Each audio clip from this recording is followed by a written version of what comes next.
Welcome to News Laundry Interviews. Today, we are joined by Professor Salvatore Babones. Unfortunately, not in our studio, but you are, I'm guessing, back in Australia or elsewhere? Home in Sydney, Australia. Great. So thank you for making the time and joining us. You have been in lots of panel discussions and, well, not lots, but a few that I've watched over the last week. And of course, the one event that sparked it all off was the India Today conclave. Sure.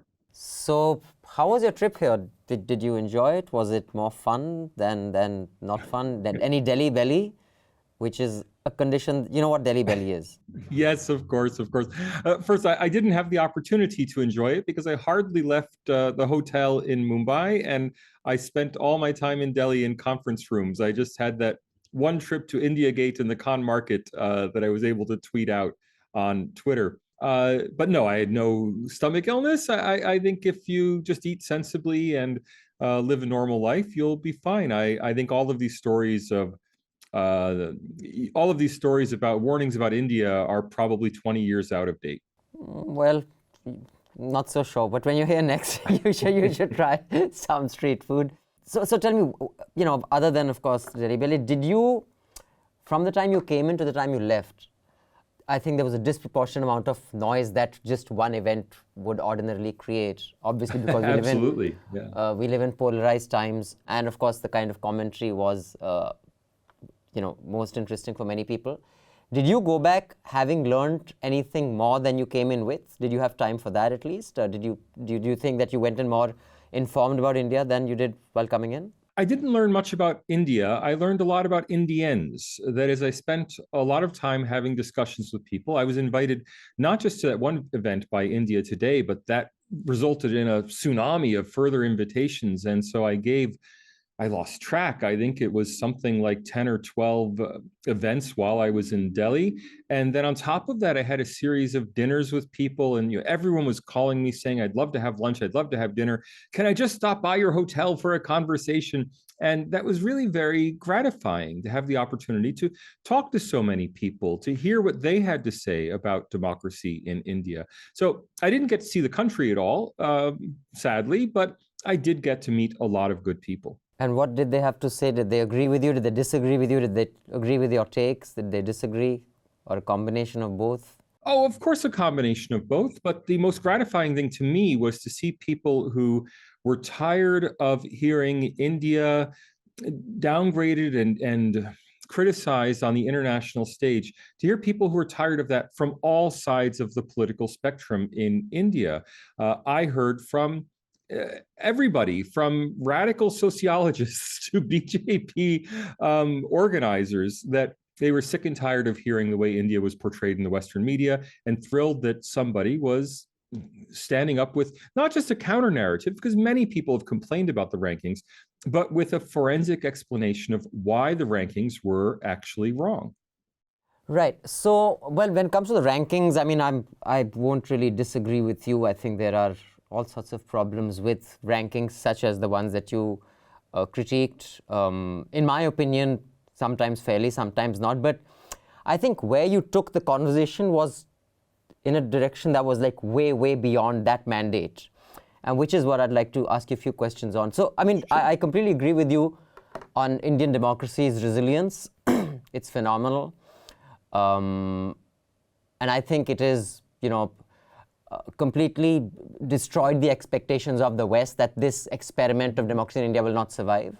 Sure. I have read much about that, written by intellectuals who you like often critiquing, like Ram Guha. Have you read much of Ram Guha? No, I'm sorry, I have not. He's been referred to me, but I have a whole stack of books to get through. So which are the Indian intellectuals who you actually have written, who you think have been extremely critical of India and its democracy? Look, I want to be clear. My research as such was on the rankings. And so if you ask who did I read on the rankings, it was the 3 reports from the rankings. Yeah, of course. And if I said that the problem behind the rankings was Indian intellectuals' own evaluation of Indian democracy, it's not because I read a bunch of Indian intellectuals and came to that view. It's because I read the rankings reports and their methodologies. And I really viewed my role there as being, my role in India as being simply educational. That is, I'm not trying to argue one side of politics or another. I'm just trying to educate people about how international rankings really work. To be clear, I'm not an expert on India. My academic expertise is on the rankings. I've only applied that academic expertise to the study of India because India's case was such an extreme case of misrepresentation that I thought it was worth delving into more deeply. Now, as for my own reading on Indian democracy, I started with Swami Vivekananda, and I've been working my way forward. So I have gone through most of the major works of the independence literature. I'm also, in terms of contemporary books, I'm reading Gautam Desiraju's Bharat 2.0. I'm audiobooking the Vikram Sampath biography of Savarkar. And of course, everyone's wanting me to read Jaisai Deepak. So I have Jaisai Deepak's book sitting here. I haven't got to them yet. And Rajiv Malhotra has been in touch with me, and I have a copy of his Snakes in the Ganga, as well as a couple of his earlier books. And I'm really looking forward to delving into Malhotra's work very closely in the future. Oh, I should mention, if you want kind of the other side or the conventional side, I'm a huge fan of Shashi Tharoor. I've read now, I guess, 3 books from Shashi Tharoor, really enjoyed it. And of course, I've read, conventional analysis of India from sociologists and political science appearing in the academic journals. And forgive me, I didn't rehearse the names of the authors. No, that's fine. You don't have to rehearse the names. These less prominent authors I don't have at the top of my head. But I just want to, specifically speak about what you said, that, you're not an expert in India, and that is not what your commentary was about. It was more about just the rankings, and that is what you read. However, that is not what you spoke. That is not why you made headlines here, and surely you know that. You can't not be aware of that. That was like the side show. The main show was your critique, or I would rather say, an attack on Indian intellectuals and intellectualism. And I will, give you specific examples of that, but I will just come to that. Why do you think you were invited for the conclave at the India Today conclave? So first, I want to be very clear about this. I'm happy to talk about individual Indian intellectuals whom I may have read, may not have read, or who I've heard of. But my comments at the India Today conclave, and my comments in my research paper, and my comments in further interviews are primarily based on the methodologies of the rankings themselves.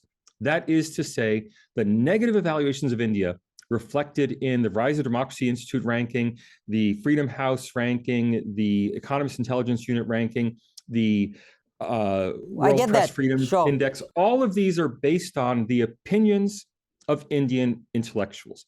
If you ask me which Indian intellectuals, I can't tell you. You have to go ask the rankings authorities who were in their surveys. But I've not done I want to be absolutely clear. I've not done a systematic reading of Indian intellectuals to evaluate what they think about India. Right.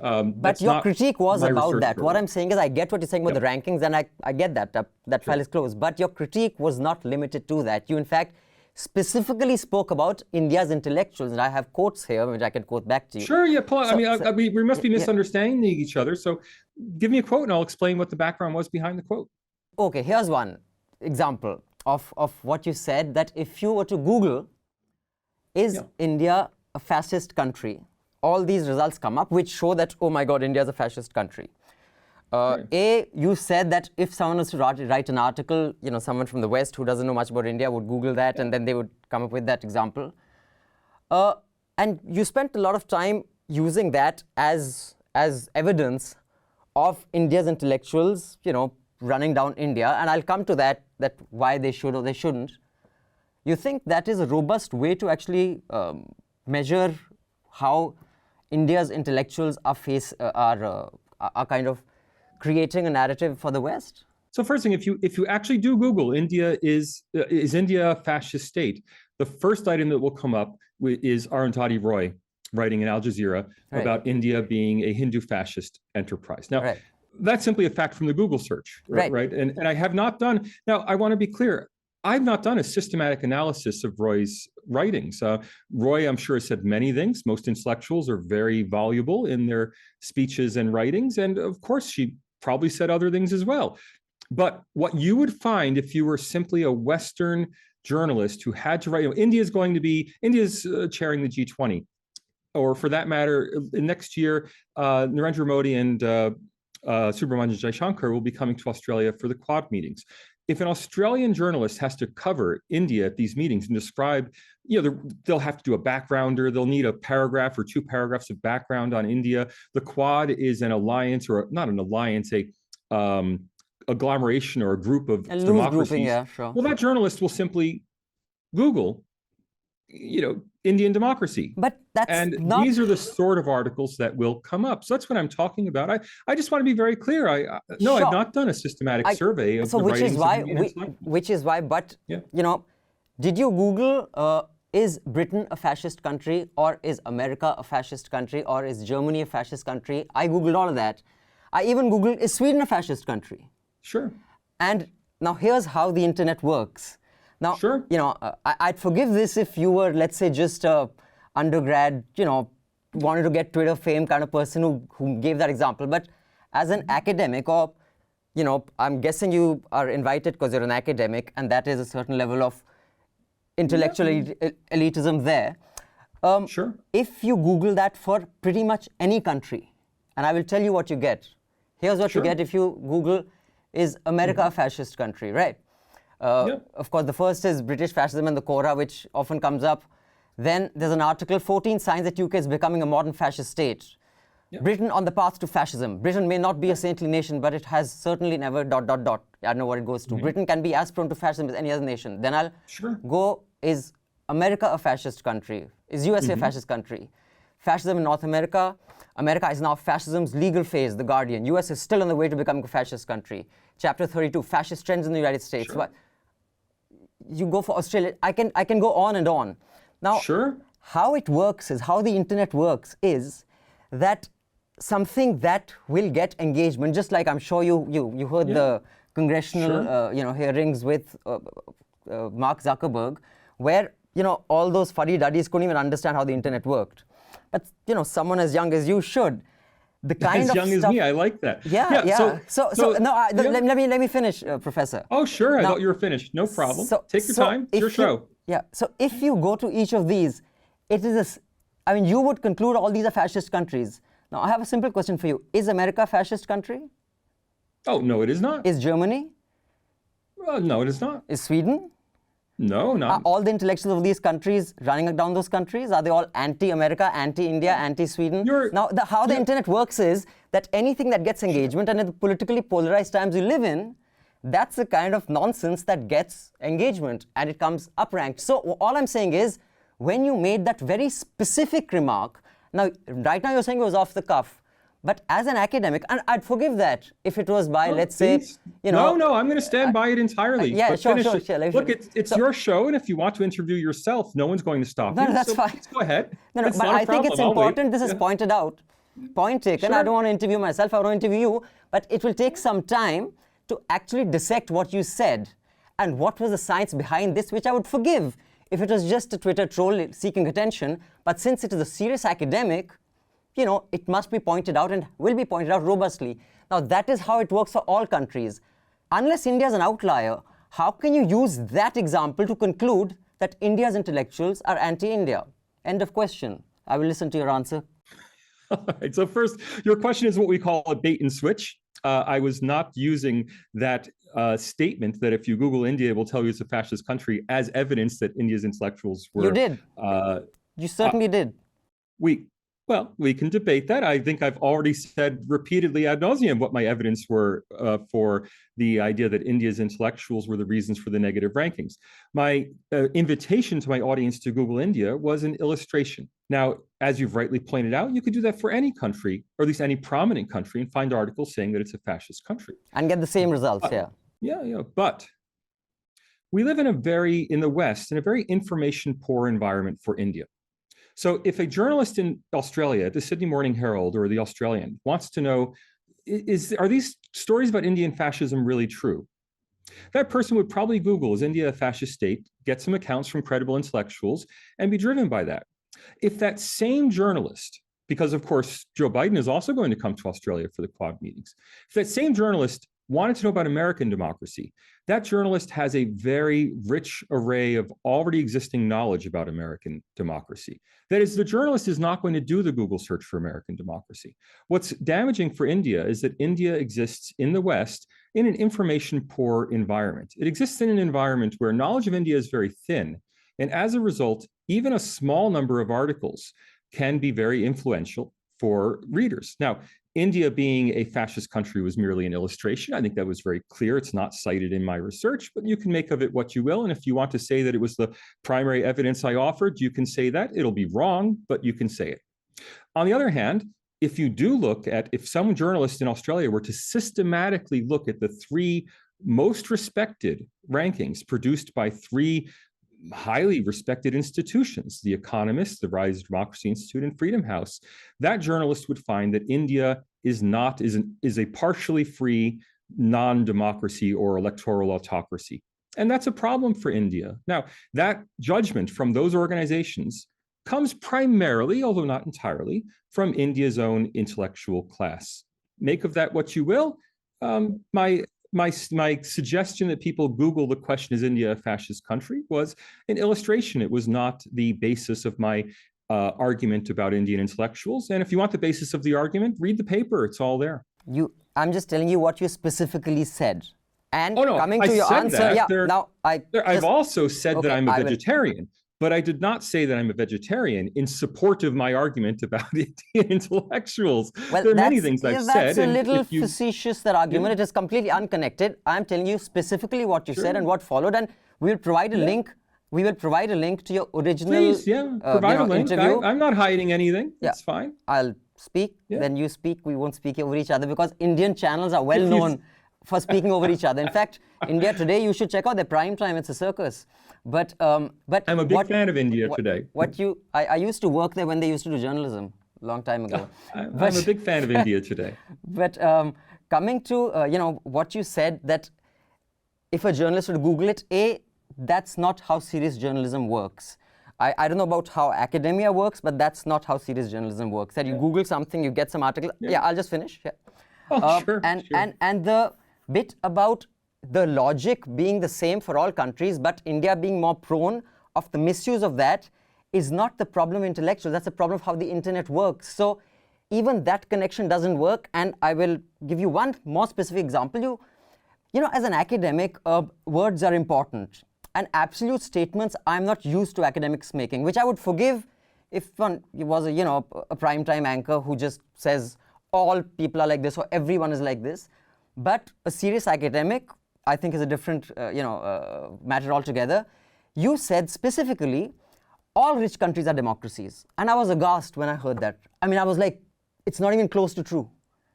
Saudi Arabia, Qatar, Bahrain, Singapore, that's not true. And you said that as an absolute. There was no nuance to your statement. Can you respond? And that you said before you compared states to countries, which I will come to. But that too is completely a statement that one wouldn't expect a serious academic to make. That's not true. All right, so you were talking for about 5 minutes there. Which question would you like me to answer?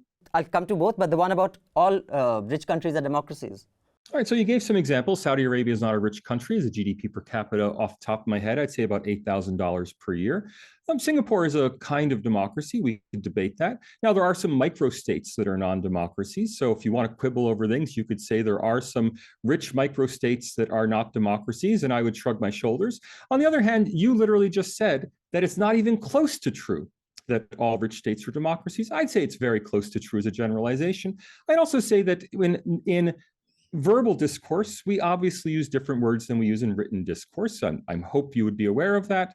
And in verbal discourse, the generalization that rich countries are democracies, even if I use the word all, which I don't know if I did or not, if you're taking notes, maybe I did. But people obviously know what that statement means. They know that I'm saying that all of Western Europe, Japan, South Korea, Taiwan, United States, Canada, Australia, New Zealand, all of these countries are democracies. Now, you could point to Qatar and Kuwait, perhaps, and say, well, they're rich countries, not a democracy. But I could point out that, well, Qatar and Kuwait, although they have high GDP per capita, they're not rich countries in a broader sense of their indicators. So, again, we could quibble over this. It's something I don't really want to quibble over. But I think pretty much everyone who's likely to listen to our interview will realize that the statement, all rich countries are democracies, is broadly true and is meant as a broad statement, not meant as a statement of scientific fact. Of course, I would not write that in an academic journal article. But you'd say that at a conclave. You were interrupting, and you said we would not interrupt each other. I would not write that in an academic journal article. In an academic journal article, I would be much more precise in my language. But in spoken language in an interview, I think that generalization is broadly true, and I stand by it. Right. Now, like you said, everyone who's watching this can make what they will of it. They can watch the original interview of whether what you said and what I said are the same thing. But each time you attack the intellectuals very broadly, and I disagree with you that when we speak, one can say stuff that you wouldn't write. I think words matter, and most serious academics use words responsibly, which I would forgive if one's just a Twitter troll seeking attention, but not an academic. So when you say that is India a fascist country, and then that's a strawman argument to set up, and then you go on, on other issues that X said this for the logic for any country to work, that, Bihar's so poor, Rwanda's like this. Are you familiar that, I mean, maybe I don't know enough, purely as a comparison, how would you compare when you're talking about democracy and other democratic values? How do you compare a nation state with a state in India? And just, are you familiar with, the president's rule, how often it's been extended in India, what is on the state and concurrent list, what is on the central list? I couldn't quite understand that comparison. Could you just explain why that makes sense? Sure. First, I'll point out it is uncustomary for interviewers to compare their interviewees to internet trolls and to judge whether or not they will forgive their interviewees for their positions. I'm not Narendra Modi. I won't cut off the interview and walk away, but I do wish you would be more civil in our discussion. I'm very happy to talk to you as long as you want to talk, but I do hope you'll be more civil in how you treat me, just as I am civil towards you. Second, how I would compare Indian states to other countries. I think we academics, and I do say academics, not just myself, broadly do comparisons using GDP per capita. On a GDP per capita basis, or a gross state product, to be technical in the case of Uttar Pradesh or Bihar, on a GSP or GDP per capita basis, Uttar Pradesh is roughly at the level of Rwanda, and similarly, Bihar is roughly at the level of Democratic Republic of the Congo. Also, Uttar Pradesh and Bihar have had episodes of intercommunal violence similar or comparable, let's say, not similar, but comparable to the intercommunal tensions that exist in places like Rwanda, Burundi, Democratic Republic of Congo. Yet in Uttar Pradesh and Bihar, there has been a much more stable democracy than we've seen in those other African countries, and there's been much less intercommunal violence. Now, part of that is presumably because of the stabilizing effect of being part of the larger state of India, but also it has to be put down to some degree to the fact that these places, I'm sorry, it doesn't have to, let me rephrase that since you want precision of language. These two places in India have in many ways the potential to become the sort of places like Rwanda and Democratic Republic of Congo. That is, they have in many ways similar social indicators, similar levels of income.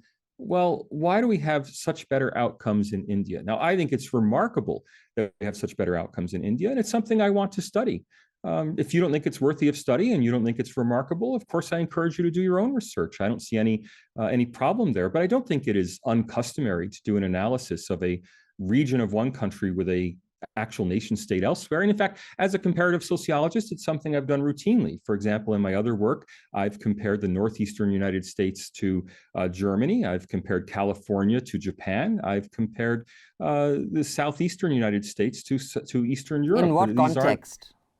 In context of discussing the levels of their institutions and their levels of output, the character of the economy, the character of the society. Right. U.S. states are routinely compared to countries in cross-national analyses because we often have data for U.S. states similar to the kinds of data we have for countries. And so it's not uncommon at all in international analyses to use U.S. states as the equivalent of countries. Now, that's not often done for India, I think because not as many people study India and because India also doesn't have the same quality of data as U.S. states do. But the comparison, I think, is an apt one. It's not a strict one. There are many, many differences between Uttar Pradesh and Rwanda. But, to say that the potential for a genocide could have been there in Uttar Pradesh were it not for the far higher institutional level of Indian democracy, I think that's a reasonable comparison to make. Sure it is. But my point was that in the context, and I have heard that comparison, on a lot of the economics podcasts I hear, on states being compared to nations, but that is in the context of economic outputs, on economic indicators and other indicators, not on riots. For example, some of the biggest riots India has seen are in Gujarat and Delhi, both by no means the poorest states. So all I'm saying is, I still don't see how it's connected, but we'll let the audience make what it can of it. Sure. To your point of me saying a couple of times, which I would forgive if one was seeking attention, which I would forgive, I actually thought that was an appropriate way to conduct a conversation based on what I heard here. Points. 2010 and 2020. The fact that you can find a trend should not be driving impartial academic studies of democracy. If a journalist does that, I'll forgive you. But so you made a point about a certain ignorance or understanding of data, which you preceded as saying, if a journalist does that, I'd forgive you. But if an academic does that, I wouldn't. So I just thought being patronizing was one of the parts and parcels of what you get when you speak with an American.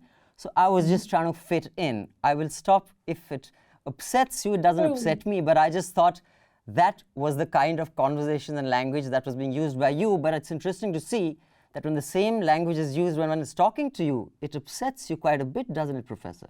Well, I didn't know that I was walking into a confrontational interview of these kinds, and I'm happy to talk to you for as long as you want to talk. I hope you won't cut and paste this interview and use pieces of it willy-nilly. I hope you'll play the whole thing in full. And I'm happy to let people make their own judgments. I think there's a big difference between giving an evaluation. First of all, I didn't recognize that you were quoting me, and if you set that up and clearly you set that up as some kind of trap, that's fine. I don't mind being caught in that trap because I stand by what I said. There's a difference between giving a speech, or in this case, giving an interview, but about someone else. I wasn't there. I did not ask VDEM for an interview and then treat them in this uncivil way. If you said these things about me on Twitter or in your own interview or in your own podcast, frankly, I never would have noticed, and I wouldn't mind, and I wouldn't object. In fact, had you made an entire had you done everything you're doing right now without even talking to me and had just given an hour-long diatribe against me, I wouldn't be upset. I would hardly notice. If someone brought it to my attention on Twitter, I'd probably make fun of it. It certainly doesn't bother me.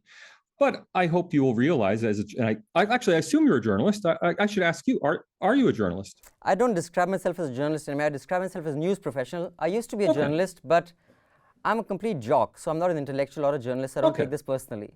So then I'm sorry that I keep... I run an organization, but no, you're saying that you didn't realize you were walking into, because you're making this about the interview, and I will let you go on. It is very much so. I'm sorry to cut you off. I don't know. I'm sorry to cut you off, but this is very much about the interview. Sure. Very much. Instead of telling me, Salvatore, I'm going to confront you with a certain set of things, and I'd like you to respond to them, and I genuinely like to know your views and to present your views to my audience, you are setting traps for me. You're trying to find ways to me. You're calling me names, and so when I say, are you a journalist? I ask that, and now that you've told me you're not a journalist, I guess I can understand that this is just some kind of peer-to-peer slugfest. I don't know what it is. I'm used to being interviewed by journalists, but clearly I've been interviewed by many journalists. So no, now you're interrupting. So I've been interviewed by many journalists over the course of these exchanges over Indian democracy. I'm happy to talk to anyone. Some of the journalists have been more skeptical. Some of the journalists have been more supportive. I'm happy to talk to everybody, but no one has attempted to insult me. No one has attempted to question my motives. No one's questioned my voice. And if you were genuinely interested in talking about, not about my views of Indian democracy, but if you were genuinely interested in talking about my informality of language, and you said, Salvatore, I'd like to have an interview about your informal use of discourse, and that is this appropriate for academics? I would gladly have said, yes, let's have an interview about discourse for academics. So then let's have that. So let's have that. Oh, I'm sorry. I thought we don't interrupt each other. No, you seem to see this as some kind of intellectual battle between you and me. And you don't seem to want to actually have a discussion about the facts. I do. You don't seem to actually want to have a discussion about anything. I do. Now, if you just want to insult me and make insinuations about my motives, if you want to stop me from cutting you off repeatedly, but you want to always continue to cut me off, of course you can do that. It's your show. I can't stop you. I could also have fun by just talking forever and see if you'll. Which is what you're trying. Which is what you're doing. I see that. I see that. Which is what. Which is why you don't want to answer the questions. Take parts of this interview and you can take little snippets of it and try to like make me look bad. Which is not. I don't care. I don't mind if people want to make me look bad. I have a tenured position at a university, and I'm very comfortable with what can we have an adult conversation, Professor? Very comfortable in actually talking about have an adult conversation, I'm very comfortable even talking about my mode of discourse. What I'm not comfortable with is a journalist attempting. I'm sorry, you're not a journalist. You've already made that clear. Professor, what I'm not comfortable with is an interviewer. Nice try. I have a few specifics. Making the show all about him and giving long specifics in which he then asks me for a response. And then after that, this interviewer, despite making these long diatribes, trying to set me up as somehow looking evil or inappropriate or like a bad person, then says, and can you answer this fact? Now, I find that kind of ridiculous. So I'm sorry. I'm not sorry. Right. I'm enjoying being ridiculous in response. Now, I'm very interested to find out, will you post this entire video? I will. The whole thing. Professor, I have a question. You're just dodging. By not stopping talking, you just don't want to answer questions. Because for the first time, you have been confronted with questions with specifics, and you don't want to answer those. So, Professor, I have several instances here. So you're just making this. So clearly the professor is really upset because he has never been asked questions about specifics that he has said. And now suddenly when I ask those questions, he's getting really upset and he thinks it's a prime time show, which it's not. So there is a specific question about the NSA's ignorance. That's not fair. But because I've been talking so much. You're just are you going to post this interview? Answering a question. No, I do want a commitment. Are you going to post this interview in full? Professor, I will post this interview in full. Will you commit to either posting in full or providing me with the video? It will be in full.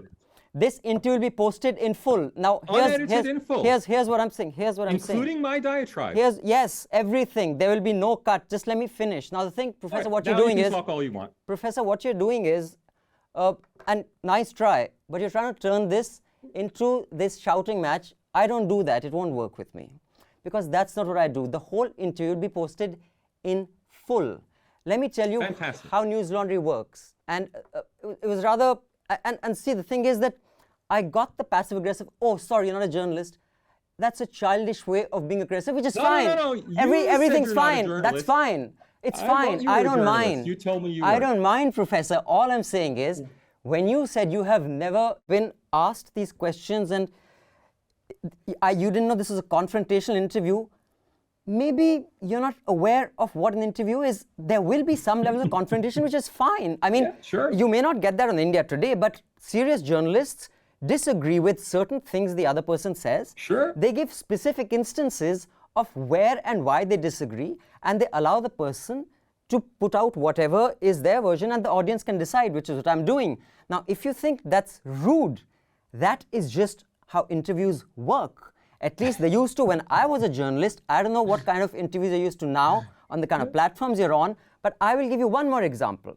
You said of the National Security Advisor of America that he's really ignorant. He probably knows less about India than anyone in this audience knows about America, which I think is true. You're right, because we all know so much about America. We consume so much of American media, pop culture, news, etc.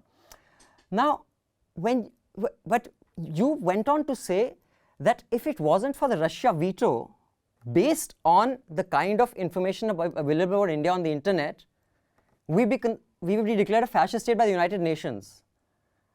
Now, I find that, I mean, you think that's a realistic assessment of how the UN works, or just if Russia wasn't there? So according to you, if Russia wasn't there, the UN would have declared India a fascist state? Is that seriously a view of foreign policy? You'll have to play my clip because I don't remember saying that India would be declared a fascist state by the Security Council. So please do play the clip if you have it ready. Right. I will just play it. You give me 5 minutes to find it? Oh, take your time. It's a 32-minute interview, so I will find that clip and play it for you. In the meantime, I can talk about the Security Council if you like, or I can wait quietly. I don't care either way. Yeah, 1 second. I'll just get you that clip. Hang on. An academic organization. Last 1 year. Maybe words, instead of criticizing the party they don't like is so close to Russia. One reason is that India needs that Russian veto on the Security Council.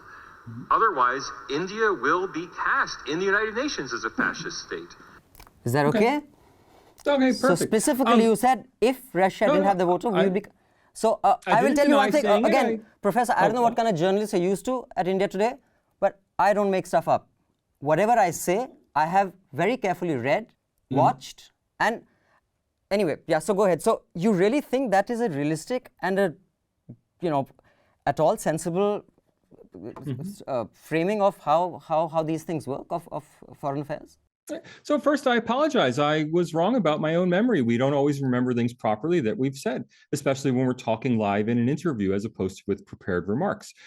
No, I do not literally, I emphasize the word literally, I do not think it is literally true that the UN would cast India as a fascist state. I do think it is metaphorically true. That is, I think that India would face the same kinds of resolutions, that Israel faces, except that because Russia will veto them at the Security Council, it doesn't face the same resolutions. That is, I think there would be repeated resolutions about India's administration of Kashmir. I think there would be repeated resolutions about condemning Indian social policy and Indian democracy.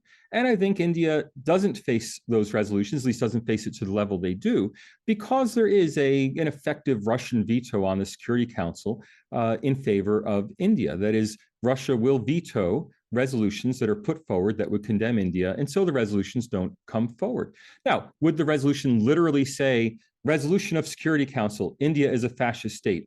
No, that was an exaggeration, and I think that was said. I don't think that was said. I know that was said as an approximation or as meant to give the overall flavor of what would happen, not as a literal statement of a resolution to be passed by the Security Council. That said, I doubt that anyone in the audience thought that what I meant was that the Security Council would literally pass a resolution that literally says India is a fascist state.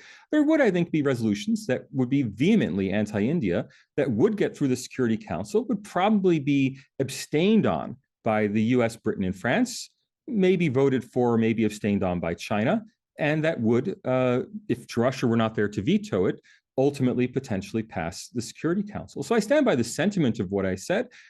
If in the heat of the moment I made in the heat of the moment I gave a metaphor that is not literally true, nonetheless, I think that we often say things in an interview situation that are not literally true, but that do capture the overall meaning of something. Because, of course, oral communication is a very different art from written communication. So I stand by the sentiment. I stand by the idea. But not the statement. I do not. Oh, no. I want to be very clear. So please don't quote me as saying I withdraw the statement. I stand by the sentiment of the statement. However, I maintain that I did not at the time mean it as literally true. I did not mean it as specific language of a likely future Security Council resolution. And I do not believe my audience took it that way. Right. But there are a lot of statements that you literally said, which you say now are not literally true, but there was not just one or two. I have about 8 listed here. However, sure. I will not go into each of those. We need about 4 hours, especially because answers tend to be a little longer, which is fine. Take your time. Now, I would hope if I can briefly respond to that, and I will be brief. I don't think anyone speaks in an interview with a series of literally true statements. That would be a very stilted way to answer interview questions. Well, I disagree, but that's fine. That's irrelevant. I want to say factually true, yes. Literally true, no. And those are two different concepts. Well, I think language matters and what we communicate through that matters. But however, I had a question about America, which is your area of expertise, because that's where you're from. Well, I'm a comparativist, but I'm an American comparativist, yes. Yeah, but I guess you know more about America than about India, unless you think otherwise. Oh, yes, absolutely, certainly. Right. So what do you think of the state of democracy in America with Trump? Are you a Republican voter? Are you a Trump voter? Are you a Biden voter, Democrat? You'd rather not say.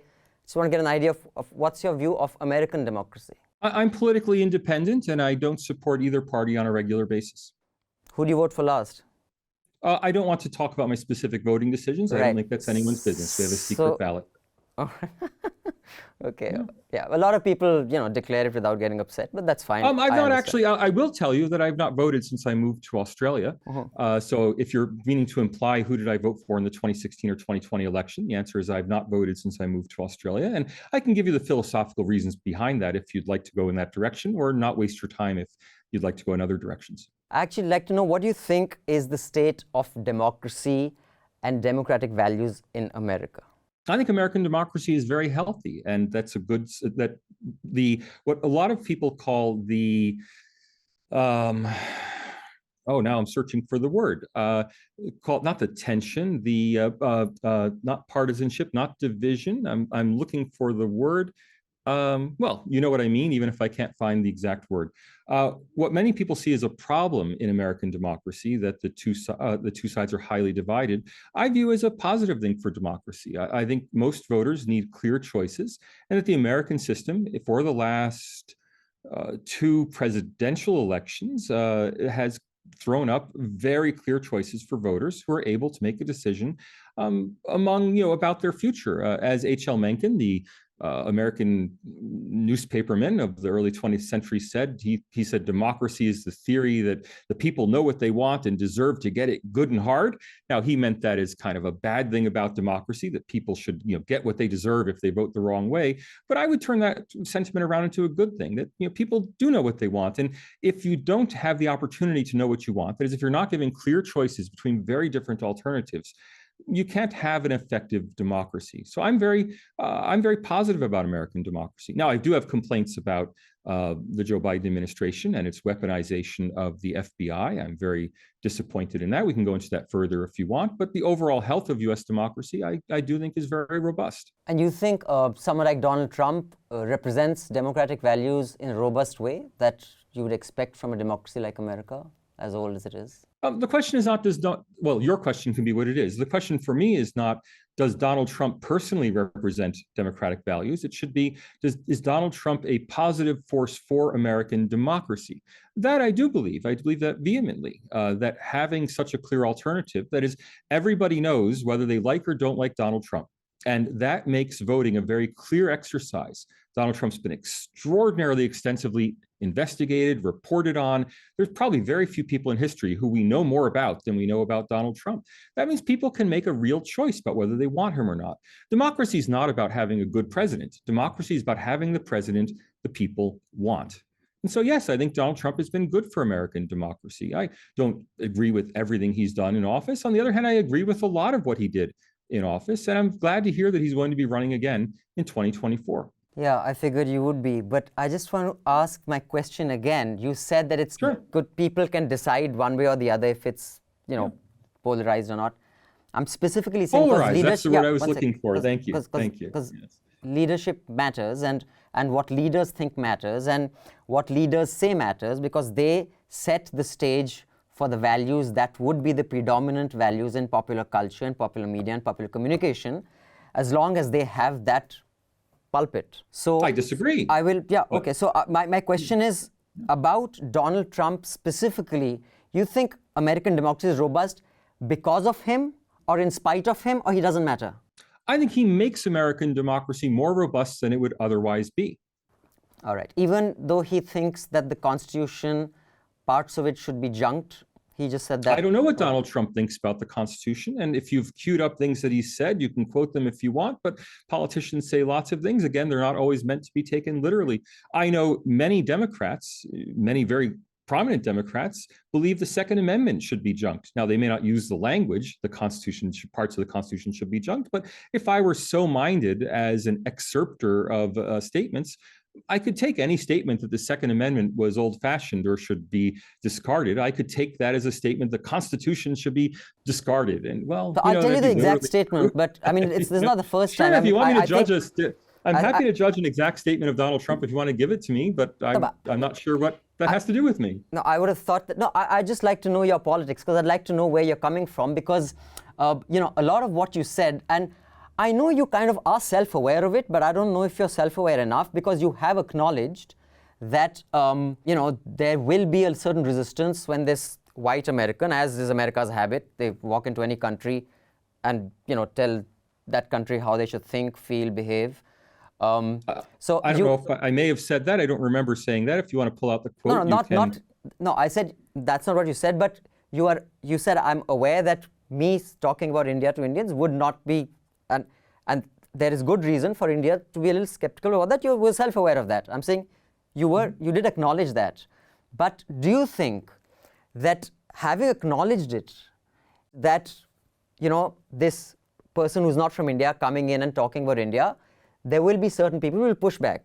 You said, and that's understandable. Of course, any country broadly do that. speaking, that's understandable. Yeah. But here we are talking about America, right. And you're not American. Exactly. I don't know. Are you American? I shouldn't make assumptions. No, I'm not. But I was asking questions. I wasn't telling you how to think.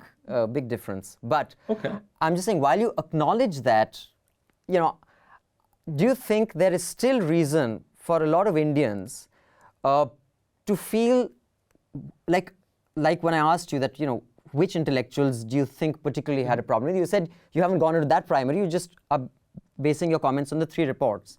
But you think there is a certain tone deafness to that kind of commentary repeatedly that you did over the few days? And do you think if some people are upset, do you understand it even if you don't condone it or don't, it's not justified? But I just like your perspective of, do you see where they're coming from, or you don't get that? So first, I thought the question was going to be about Donald Trump. I thought that's the direction we were going. I queued up a quote for you that I'm very proud of. So if you'll forgive me for inserting it. Go for it. My book, The New Authoritarianism, Trump Populism and the Tyranny of Experts, was a Trump book published in 2018 during the Trump presidency. It was named Best on Politics by the Wall Street Journal, first on the Best of Politics list, if you want to be technical. And the reviewer said, and I'm going to quote here, Mr. Babones, whose ideological affiliations remain a mystery to me, does not fear, as many liberals do, that Mr. Trump is an authoritarian president. Okay. And I'm very proud of that, Mr. Babones, whose ideology is a mystery to me, because I wasn't even writing a Trump book. I was very careful in my writing, and writing is not speaking, very careful in my writing to be analytical and not to take a side for or against. So I'm very happy to tell you everything I feel about Donald Trump if you want to ask the questions. Instead, you've asked a question about Indians, and look, I understand that people will be, hear what I have to say in how they want to hear it. I understand they may be upset at what they perceive as an intervention in Indian politics. The fact is, I wrote my research paper in Australia. I was invited to India by an Indian media organization, and I take all interview requests. I'm even talking to you. I don't mind talking to anybody. So I'm happy to talk to Indians. Now, on Twitter, I've been more active as, commenting on Indian politics. I have a lot of fun with it. But I am someone on Twitter who wears a fez currently and has his name spelled out in Telugu. So I hope people would understand that what I do on Twitter is much more driven by a tinge of humor as well as serious commentary. But as for my written articles, if you want to pull up written articles things I've said about India in written articles, I'm happy to stand by at least everything that I remember that I've said. And yes, people might be upset, but if we can't study other countries, well, then my whole profession is ruined. So I'm a comparative sociologist. And there are, of course, many intellectuals, Western intellectuals. There's an entire department of South Asian studies at Stanford. There's a similar department at Harvard. If you didn't let people study your country, well, again, I'm assuming you're Indian. If you didn't let people study other countries, well, it wouldn't be a very productive world for area studies. But, so, I understand the hackles that can be raised, but fact of life. Professor, you're going to a straw man. No one's saying no one should let another person study another country, because most of your answer was you should let people study. No, I mean, that wasn't even the question. So, I didn't understand the question. Yeah, I'll just finish. I'll just finish. So, I'm noticing all the questions I asked, you set up something else and then answer that question. I was merely saying, I think everyone should study everything if they have the time. And I think I'm sorry for misunderstanding. Without all these prefaces, because I'm sorry, I get distracted by the preface perhaps. If you ask a clear 20-word question, I promise to answer it clearly. But sometimes all questions aren't just 20 words. 25 words, 30 words. But if you ask a clear question, not prefaced by a 5-minute discourse, I'm happy to answer the question. I'm sorry if I misunderstood what you were getting at. I'll try, but there are certain things that I need to cite, which may take a little longer. Sure. And surely, tell me when the question starts. I'll listen to you talk as long as you want, and then tell me. So the question I have for you is, and I'll ignore everything you said previously, and I'll focus on the question. That's all right. Nice try. You see, that's the kind of politeness that I'm used to. So thank you for that. Sure. I was merely saying, and again, I don't expect you to answer this. I was merely saying, no one at any point, especially during this conversation, suggested that one shouldn't study other countries. My question was specifically, and I'm guessing people watching understood the question, that when you talk to an audience, and at least to many, it seemed, and you specifically said in this interview, there's nothing wrong with teaching people on how to interpret data. I think, which may be fine. I'm getting confused again. Let me finish. Let me finish. This is not a question. This is let me finish. Okay. Yeah. So that could raise people, rub them the wrong way, and it could be seen as patronizing. I was merely asking, are you aware of that, and do you think a lot of that happened? That was my question. It's not that complicated. I'm aware that people can find outsiders talking about their society patronizing. What was the second half? Sorry. I am aware that people can find it patronizing, and then you asked the second half to that question. That's fine. I got the answer that I think I can get. Sure. Speaking, you said, okay, when you say stuff, off the cuff, you can pull out something from somewhere, but when you write, it's not like that. Now, I read a couple of your articles, and I have so many points just based on the few articles I read and the couple of interviews I saw, that I will definitely go into the rest of your work and come back to you, and hopefully you will give me time. This is a column you wrote in the Quadrant, and we're already, I think, almost an hour into it, so I will try not to take up too much of your time. Can you tell me which column it is before you start reading? Yeah, I'll tell you everything about that. This is Indian Democracy at 75. Who are the barbarians at the gate? Oh, not my column, but the actual paper in Quadrant. Okay, that's fine. Yes. I write a monthly columm for Quadrant, so that's a different issue. Yes. Right.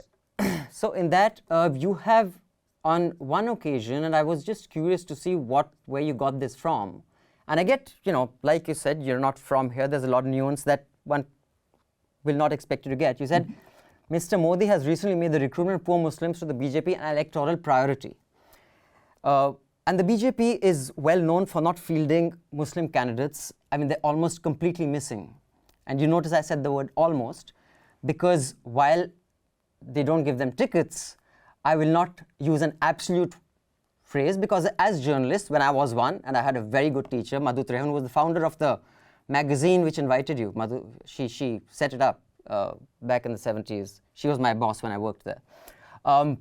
That absolute phrases should be avoided. So that's why I didn't say completely devoid of any Muslim participation, but to make recruitment of poor Muslims an electoral priority I was like, okay, now where have you got that from? Is there data? You have cited a news article in the Economic Times written by a person who is quoting a speech of Mr. Modi, just a speech, right, where he said that nothing beyond that. Now, you think that is rigorous academically in writing? A mention in a speech, like you said, politicians say anything, you just said that. But yet, when it kind of suits a narrative you want to push, that becomes good enough to cite by an academic. You think that's okay? The speech in question was part of a larger push for, forgive my pronunciation, for the recruitment of Pashmanda Muslims, for Muslims who are poorer and more socially excluded in India. It was widely reported in the Indian press that Narendra Modi had made it a new electoral priority. Not that these people should be recruited as candidates. Now, again, you did a bit of a bait and switch there, where I was talking about recruitment of voters, and you interpreted that, or at least you seemingly interpreted that as recruitment of candidates. I certainly didn't mean anything about recruitment of candidates. And if you went to the footnote, you'd be aware that I was not talking about recruitment of candidates. Now, this was very widely reported in the Indian media. Of course, I could have given 20 or 30 footnote citations for that. I think Shekhar Gupta devoted an entire Cut the Clutter episode to this phenomenon. So I stand by the statement. I think he did make it a priority. Now, whether the BJP has since acted on it, whether there has been actual on-the-ground work in that direction, I don't know. But that he made it a priority in a speech given to his own party, I think that's a matter of factual record. And I think giving a single citation to the speech that is the factual record I am talking to, I don't think anything would be gained by giving 5, 6, or 10 citations to the same speech. The speech was very widely reported. I don't think anyone questions that he made that speech. Sure, but yeah, no one's questioning that. Again, that's not what I was questioning at all. I was merely questioning, when do you decide that, like you said, politicians say anything, no one should take them seriously? And you gave Biden's example, and then you went on to say politicians, and you said the same thing, in fact, and I could play it back for you on the Interior platform as well. Yeah. So when do you know that that should be taken seriously enough to cite, and when should it just be taken as rhetoric, which means nothing? Is there any way that you actually can discern the two? If so, how? Sure. In general, when you're citing something that is widely acknowledged in the press, it's not the practice to cite repeatedly on the issue. Now, the Indian press had a long discussion that week, and forgive me, you'd have to give me the date. I don't remember the date off the top of my head, but there was a wide discussion in the Indian press that week of Narendra Modi pushing the BJP to seek greater vote share among poor Muslims. Now, whether or not you think that effort was genuine, it was very widely reported and discussed in the Indian media at the time that this was an effort that the BJP leadership wanted to promote. Now, you may question whether that was a genuine desire on the part of Narendra Modi and the BJP. Had the Indian press coverage been very skeptical of this, that is, had the press broadly felt that this was purely mendacious, if it had been reported widely in the Indian press and among analysts that this was simply something he was saying in a speech, but he in fact did not want the BJP to seek the votes of poor Muslims, I would be much more cautious about using it as evidence. But given what I felt was the broad consensus in the Indian media that this was a genuine effort by Narendra Modi to recruit more Muslim voters, I didn't see any problem with giving a single citation for it. But of course, others may have different views. That was not my question, that how many... Then I don't understand your question. I'm sorry. That's fine. That's okay. I'm sure the audience did. It's fine. It's fine. But since you have several times to the answer of a question which was not this said that, but the Indian media reported, considering you think of media commentary being so compromised, and especially since you have, have made an entire, presence and aura of that position. I'm sorry, what position have I made an aura of? The Indian press being so compromised, the intellectuals, and you have intellectuals. No, I did not say I feel the Indian press has been highly compromised. I don't think I've made that point at all. If I have, please cite me. But establishment intellectuals in India, yes, I've myself heard the president of the Indian Sociological Association tell me in front of a group of graduate students that India is a fascist state under Narendra Modi. Right. So I'm talking about journalists. I was very comfortable with this broad statement about intellectuals. I've heard it myself. Not every intellectual, but enough to have feel comfortable with it. I don't remember saying that about the Indian press. You said that about journalists. You clubbed journalists, and I can portion. Yes, as a portion of that, you did mention journalists. So I was just curious about your over dependence on journalists to cite stuff when you write, when you have on a platform said that they take one bit they disagree with and everything is bad for them, and you specifically spoke about journalists there. So I was just wondering, why would you depend so much on that class? Let me make clear. Journalists, in my experience, are largely are broadly speaking very responsible when it comes to the coverage of news. And when I say journalists, again, I mean, if you want me to be more literal and less broad brush in my statements, I subscribe to the Indian Express and the Economic Times. I also regularly use articles from sources like the Hindu, the New Indian Express. You can go through my paper if you want and list the newspapers I've cited. I don't remember off the top of my head. Indian Express tends to be my go-to paper. So if we want to talk about a paper that I'm very aware of, it's Indian Express. I read it every day. The news coverage in the Indian Express is highly factual, and I completely trust citing journalists for factual material. More broadly, when we get to interpretation, I think it's important to get a broad range of opinion. So, for example, I listened to Karan Thapar on The Interview on The Wire. I listened to Shekhar Gupta on Cut the Clutter. Those are the only two Indian journalists who I regularly listen to. Now, since the India Today conclave, I've added a third. I do listen to Rajdeep Sardesai. So the three Indian journalists whose opinions matter most to me, in the sense that I actually listen to their analysis, pay close attention to it, and use it in helping form my own opinions, are Rajdeep Sardesai, Shekhar Gupta, and Karan Thapar. Now, do they have biases? Sure, they have biases. But there's a difference between their personal viewpoints, which are clearly marked as personal viewpoints, and their news coverage. And I expect their personal viewpoints to be biased, and I adjust accordingly. But the news coverage, I feel very comfortable citing. I think Indian journalism is of extraordinarily high quality compared, say, to American journalism, and I'd say even compared to Australian journalism. I've been very impressed by the English language journalism. Obviously, I don't have access to the other languages in India.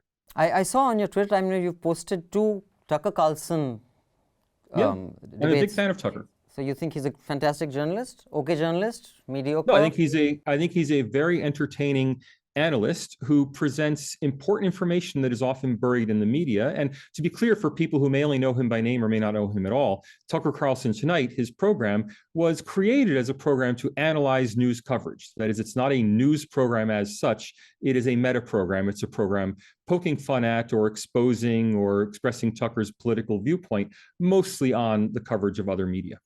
You know, that's what News Laundry also used to do. Now we do reporting as well. But when we started out, we were only media commentary. He does some reporting, but the primary purpose of his show is media commentary. Same, but so I'm a big fan. Yes, you're a big fan. All right, okay. By the way, I have 2 questions left. I know it's been almost an hour. I will not keep you for longer. But you have anything to say about the anti-Semitic statements on his show? Do you think that went too far, or not, when advertising? I don't know what I don't watch his show every day because I only get the YouTube clips. I don't subscribe to Fox News here. So if he's made anti-Semitic statements, you'd have to quote them to me if you want me to give a reaction to them. All right, that's fine. We won't go there. Okay. So I'll just stick with this. Now, you also said in that. I will say, if I get on anti-Semitism, I've seen occasional what I call casual anti-Semitism in my Twitter feed, not by me, but by people posting reactions to me. And whenever I see that, by the way, I should probably define casual anti-Semitism. By that, I mean anti-Semitic tropes being used by people who may not realize that they're anti-Semitic. And whenever I see that, I do ask people to take it down. And if anyone's interested, I'm a member of the Sydney Jewish and Holocaust Museum, which is about 3 blocks down the road from me. I'm certainly, I certainly don't condone anti-Semitism by anybody. Right. Now, you, during that same interview, you had said that it is, when you go on international platforms, especially Indian intellectuals, and you said it is a dharma. I think dharma is the word you use, that is their reason for existing, that they are going to be critical, and that's fine. But to do that on international platforms, on a regular basis, is what causes this entire narrative of India being a fascist state, etc. That's. Oh, if I said entire narrative, so no, not entire narrative. Quoting me, I don't remember. But if I did say that, I meant it. It contributes in a broad sense. Yeah, it contributes to. Of course, no entire narrative is formed by one. Oh, okay. One well, speech. I'm sorry. I thought we were being literal tonight. Of course. But go on. Yes. No, even if you're being literal, even then, when you say narrative, I didn't say entire narrative. So that was a word you used. However, no, you just said entire narrative, and that's why I wanted to make sure. If I said entire narrative, it was not meant as a literally true statement. Sure. But I don't know if I said it or not. That's fine, but that's not even the point. I think you're digressing. I never know. So yeah. Yeah. Sure. Nice try again, Professor. But I will stick to my questions. Sure. Your pronouncements of being polite are somewhat insincere. However, that's fine by me. I think I started out as the polite one. You said that's all right. We can fight over this. I don't mind. I think you were the one who introduced. I'm a lover, not a fighter. But well, so you say, but you introduced several. I'm going to try to trap you in saying something. And, oh dear, are we going there again? Can I just ask my question instead of you just being so upset? Yeah. I mean, so much of the interview is about your angst at my. Yeah, it's a lot of fun. I don't mind. Look, when. But we should also make it slightly sensible. We can't make it completely Tucker Carlson, right? And walked out, but I don't mind. I mean, I'll stay on the line with you 2-3 hours if you want. It doesn't bother me. But so go on. I'll listen to your question, please. No, I don't want to keep you away from Twitter, but that same logic, and I've noticed your critique. Which logic? No, don't. We have had a long break. If you'd like to ask me a question that you want me to answer in a reasonable and meaningful way, please ask your question as a question starting now. Okay. When you say when India's intellectuals go on international platforms and say something about India, which is, not very flattering, or positions India in a way that is not flattering, isn't that what even the Prime Minister Modi has done? Like in Seoul in 2015, he went to Seoul and said, before 2014, Indians were ashamed of being Indian. I mean, I can't think of anything more insulting than that. But somehow your critique is only specifically to one political grouping. Do you think that is appropriate for a Prime Minister to say as well? Or do you think the same rule applies or different rules apply? I'm sorry. So you're asking a very confusing question. Are you asking me about my comments about journalists, or are you asking me about Narendra Modi's statements in 2015 in Korea? The second one, in the context of what you said the first time. It's not confusing, actually. You're getting confused with very simple questions. It's very confusing to me. So I'll say it again very slowly. Just a second. Yeah. You critiqued and criticized India's intellectuals for going on international platforms and saying things that are not complimentary about India, and that leads to a certain narrative setting. Not entirely, but it contributes. When the Prime Minister of this country does it, you think that is a bigger problem, as big a problem, or not a problem at all? Okay, so the reason our exchanges have been very fraught, one of the many reasons, is that you are putting words in my mouth in your statements before you ask your question. So have I criticized Indian journalists for talking on international platforms?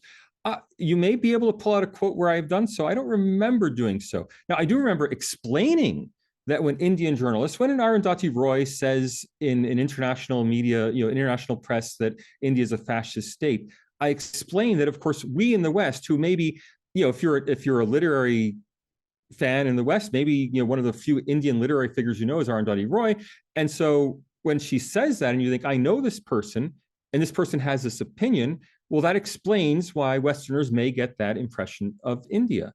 So do I say she has, I don't mean to imply that she has no right to do this. I don't know what you mean by criticize. Maybe I did criticize her. I'm not sure, but she has done it. And I believe it has contributed to this impression of India. Now, whether Narendra Modi's statements in 2015 contributed to an impression of India, I doubt it, because I don't think anyone in the West is aware of those comments. But I'll give you a better example. If you just would like to see me criticize the BJP and its behavior in this regard, Subramanian Jaishankar, Dr. Jaishankar, is regularly speaking in the West in what many Indians, at least many Indians I see, on Twitter and on YouTube, what many Indians seem to love seeing him take this muscular defense of India. Oh, he put down the foreign minister from this country. He really made the point at this international forum. I think he's been remarkably ineffective at shaping public opinion in the West. And he's been ineffective because he has been, so ultra defensive that it in fact gives a bad impression of India. So I think, Dr. Jaishankar, while he may be very good for the BJP for winning votes in India itself, that's my guess, he is, I think, very bad for shaping a positive Western narrative about India. Now, it may not be his goal to shape a positive Western narrative about India. He and Mr. Modi are both politicians, and while they ultimately may want a positive Western narrative, their goal is certainly to be reelected. So do their comments play well in India? I think that would be the primary question to ask a politician, at least from their standpoint. Well, thank you, Professor. That wasn't my question, but it's fine. I do my best to answer what I think is the intent of your questions. All right. And the intent. If you my question is very clear. The intent in my question is my question. The intent of my question is my question. I don't intend something else on my question being something else. My last your question to you. Are very. It's like when it's the classic question: what time did you murder your wife? How do you answer that question if you didn't murder your wife? It's right? not the same at all. These are classic. Completely different, not the same at all. But we'll let the audience decide if my question is that. Let the audience decide, sure. But when I'm extremely proud about Indian democracy, I think it is one of the most robust, and I think our resilience is because our diversity, linguistic diversity, ethnicity diversity in political groupings, etc. But it hasn't been an easy road. Now, who would you credit that India has come such a long way at 75 when all the democracies around us started collapsing? Why do you think we survived, since you have an opinion on a lot of other stuff about democracy in India? Why do you think we made it? I think it's been obviously there's several factors, and there are always several factors when we talk about something like this. I think one really important factor is that when India was born, there was a robust debate encompassing all elements, at least of intellectually involved Indian society. A very robust debate conducted in the newspapers and also conducted in books. There's an entire literature about the formation of Indian democracy in the 1930s and 1940s. The only country that has a similar, a democracy literature, a foundational literature of similar intellectual breadth and quality is the American founding fathers, the American founding literature. And the Indian literature has the advantage that instead of being short pamphlets, most of the contributions, most of the important ones, were in the form of entire books. It's really an impressive corpus of literature. So what a lot of people see as a weakness of the Indian Constitution, I see a lot of criticisms that the Indian Constitution is not logical or is not rational or doesn't hang together as a single document. I view as actually one of the big strengths of the Indian Constitution, that it is the outcome of multiple processes of compromise, which ultimately, which may not look nice in some analytical sense, but which ultimately means that it's well suited to the society in which it operates. It's not a constitution that was simply handed down by a great leader. It is a constitution that resulted from really messy compromises from a 2.5 year process of the Constituent Assembly. And not even that. I mean, there was a whole process. There were multiple proposed constitutions before the Constituent Assembly. So if I was going to say there's one first and primary thing, it's the compromise that went into the Constitution. But more broadly, I think that compromise itself is reflective of a commitment to society, a commitment to democracy among India's political class that has not been present in other post-colonial societies. That is, when push came to shove, India's political class chose democracy over personal career fulfillment or over personal power. I mean, and we see that even in the emergency, the closest India came to becoming just another third world failed democracy. Even in the emergency, Indira Gandhi ultimately decided to go to an election and to go to not a really free and fair election. Some people are still in prison, but ultimately went to an election in which she was the losing party. And she, however graciously or not, maybe I shouldn't use the word graciously, but she certainly accepted her defeat in that test. Now, it's not just Indira Gandhi. There are a whole number of people who are less well known to me, maybe well known to your viewers, who left the Congress Party when Indira Gandhi brought it in a less democratic direction, who again stood up for democracy instead of going with the flow that would improve their career prospects. They went to prison instead of supporting Indira Gandhi's program. Sorry, go ahead. And that level of commitment, I think, is followed through to the present day, where in many post-colonial societies, people will not accept defeat if it means losing their power. But India's political class has put attachment to country, patriotism and belief in the responsibilities. So the book I'm working on, I actually have the working title, Dharma Democracy. And the working title is there for me because I really admire the sense of responsibility of India's political class. Now, you could plot in many examples if you want of politicians who are corrupt and politicians who... I'm saying the political class as a whole has shown itself to have a great attachment to democracy itself and to the responsibility to the Indian people. In a way, may I say, that the American political class does. For all our infighting, for all of our hostility to each other, the American political class as a whole has an extraordinarily firm attachment to the rule of law and procedures of democracy.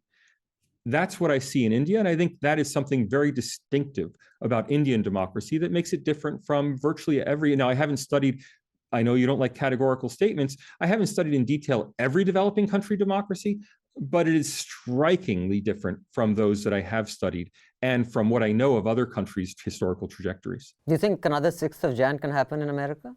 Oh, sure. But I don't view 6th of January as being particularly a bad day. Right, I figured. But Thank you so much. And can I put that in perspective? Sure. I think it was 2013 in Taiwan. Student protesters saw that the doors to the Taiwan Legislative Assembly were not locked, and they rushed in and they occupied the Taiwan Legislative Assembly. I think it was for 5 or 6 months.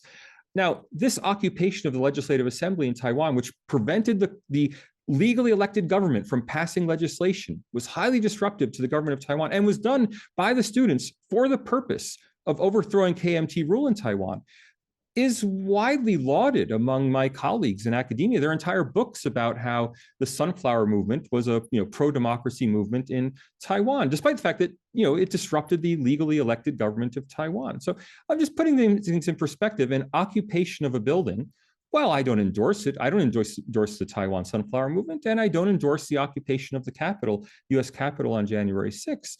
But I also don't view it as a major interruption in American democracy. I think really the people who were involved in it should have been fined $500 for trespassing and let go. And I'm very disappointed that there have been a series of prosecutions of ordinary Americans whose only crime was trespassing on public land. There are very small number of people in the crowd who committed other crimes, but for the most part, of the several hundred, I think there have now been more than 750 people. Yeah, almost 800. Prosecuted. I don't know the number. The vast majority of them are being prosecuted essentially for trespassing. Well, Professor, I could go on for another couple of hours, but I think more than an hour people tend not to watch. And like I said, we don't edit our interviews. They go up completely because we are a subscription-driven enterprise. We don't depend on clickbait and noise, which a lot of mainstream legacy media does. So they can watch the full unedited interview, but you got to subscribe because News Laundry believes when the subscriber pays, the subscriber. I hope you do. I hope you make some money from it. I'll send you a subscription link so you can watch it. But well, thank you. That's very kind. Yeah. So, but I will say this honestly, especially from your last bit about January 6th, I do think your and my expectations of and understanding of democracy are very, very different. Maybe that is why the disagreements, which are fine. That's how interviews happen. You may not have got that from India today, but that's actually how interviews are. They tend to be combative, which is fine. It shouldn't upset you. Oh, it doesn't mind. I don't mind at all having a combative interview. I mind impolite interviewers. And I think certainly in the first half of the interview, forgive me. Well, I won't say forgive me. Maybe you won't. I'm sorry to say it, I should say, but I think you were incredibly impolite in the first half of the interview. And if you wanted to ask tough questions, I have no problem with being asked tough, direct questions. What I don't like is attempts at entrapment, insinuations of things. I think you were a very unprofessional interviewer. I'm sorry to say it, but it's what I'm saying, and I stand by that. And if you want to quote me on me saying that I thought you were a very unprofessional interviewer, you can quote me on that in your next interview. Absolutely. This will go out. Let the people know that I'm an unprofessional interviewer, but I think the audience can judge what the questions were, what the answers were, how accurate each was, and how accurate your statements were. Have a good day. You too. Take care. Bye-bye.